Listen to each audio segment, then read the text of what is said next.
What's up guys, I'm Justin Burkholz. Thank you for watching. Today's video is another book review.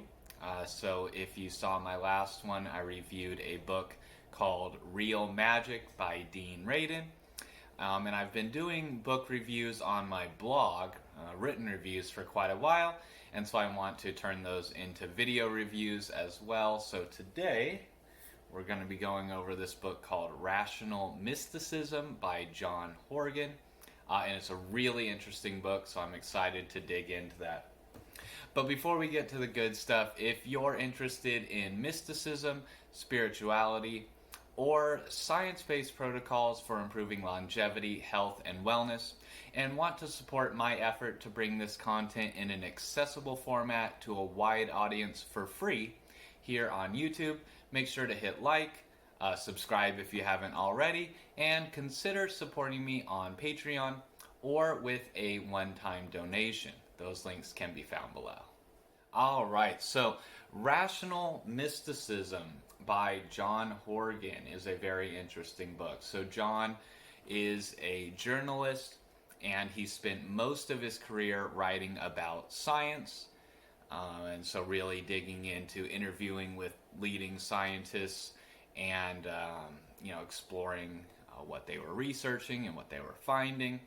And in this book, he takes that same approach, a very journalistic approach, and he turns it towards mysticism and mystical experiences to see what he could learn by interviewing the world's leading experts. So I picked this book up hoping for a review of the science of mysticism and mystical experiences, which it technically is. However, I didn't notice at the time that it was actually published in 2003, which means that it is now 20 years old. And that wouldn't necessarily be an issue, except that science moves very quickly, and so while it is a good review of the science of mysticism at the time, around the year 2000, at this point it is quite outdated. So I've been following the science pretty much ever since then, and there have been a lot of progress made in the last 20 years, of course.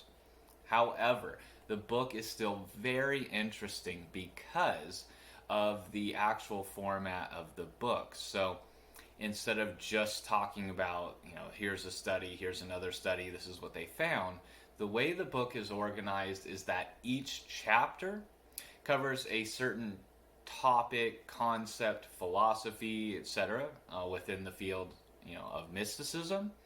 And he focuses on that topic or concept through an interview with a leading expert in that field. And so this is why the book actually was really interesting to me, is because you get to hear directly from a lot of people who I have heard of and heard about and really admire in some cases.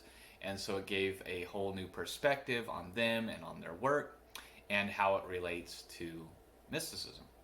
And so one of the things I really enjoyed about it was because it is actually so old, a lot of the people he interviewed have actually passed since then. And so they're no longer available for current interviews. And so it's like a last chance to really get to hear them in their own voice.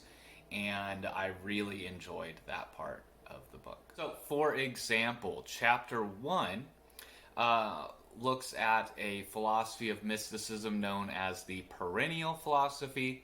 That was really made famous by Aldous Huxley, who had passed long before this book was written. So he wasn't available for an interview, but one of the leading scholars at the time who was still alive, a religious scholar by the name of Huston Smith, who is really well known, really renowned in that field, he was actually interviewed for that chapter on the Perennial Philosophy, and he's actually interviewed again later in the book, which is really interesting as well. So just want to take a quick look here at the table of contents for you. Hopefully you can see that there. And you'll see chapter 1, Huston Smith's Perennial Philosophy. Then each chapter after that postmodernism. One says the weightlifting bodhisattva. That's about Ken Wilber.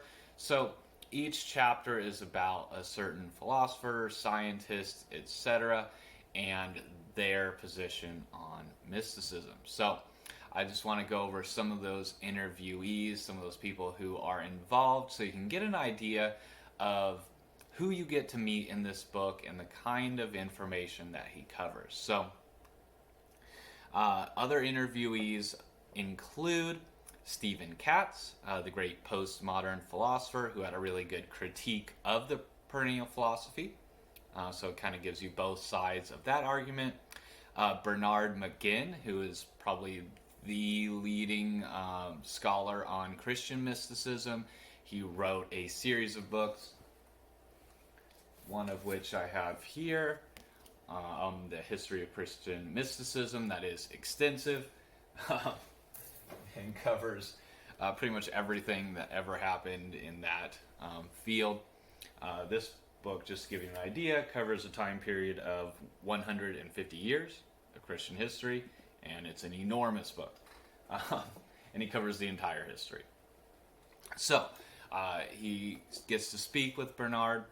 He also speaks with Ken Wilber, who's a renowned modern philosopher and the founder of integral theory, which is kind of a unified theory of everything, really eloquent philosophical theory.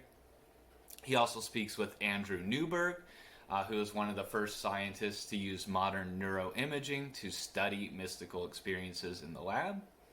He speaks with Michael Persinger, the inventor of the so-called God machine, which was a device that used electromagnetic stimulation in the brain to cause sort of mystical experiences.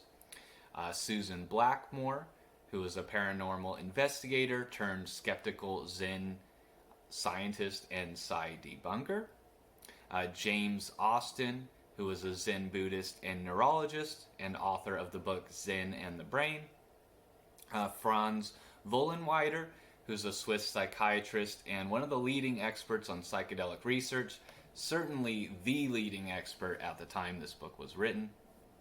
Albert Hofmann, who was the renowned chemist who discovered LSD and first isolated psilocybin as well and synthesized that. So he was absolutely a pioneer in the realm of psychedelics and psychoactive substances. Stanislav Grof, who was an early psychedelic researcher and the creator of the holotropic breathwork protocol, which still goes on to this day. Terence McKenna, famous philosopher and psychedelic enthusiast, one of the leading teachers on psychedelics in the 80s and 90s, kind of after the Timothy Leary era. And Alexander Shulgin, who was another renowned research chemist, who was one of the few people licensed by the DEA to study Schedule I compounds, create new compounds, and test them and record all of that as well. So those are some of the many people who are interviewed in the book, and they are all leading experts in their fields, and it was very interesting to get to hear from them through John's skeptical, kind of journalistic, science-minded perspective. So he really asked tough questions and really tried to get to the root of the philosophy of mysticism through all those incredible interviews. So that is a seriously impressive lineup. That should be quite tantalizing for anyone interested in philosophy, consciousness research, mysticism, or psychedelics.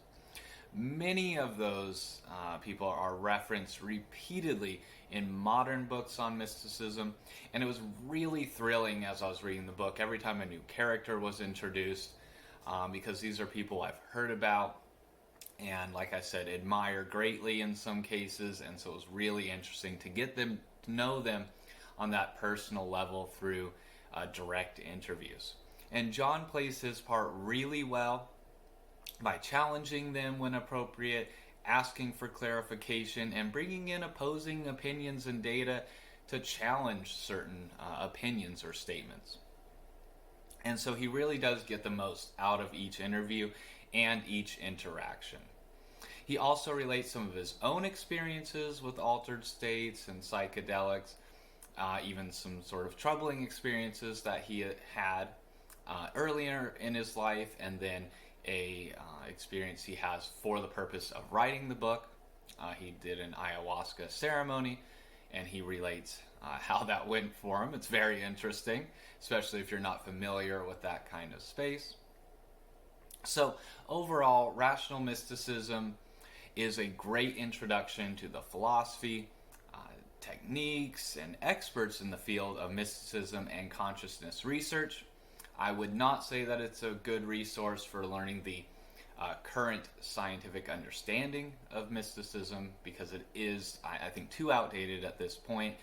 It does give you an interesting idea of where things were at the end of the 90s, around the year 2000, so that you can see how far we've come. So that was really interesting. A lot of the modern research hadn't even started that at that point into psychedelics and consciousness and mystical experiences. Some of the more modern neuroimaging devices and techniques hadn't even been invented yet. And some things like electromagnetic cranial stimulation were very primitive at that time and have become much more advanced today.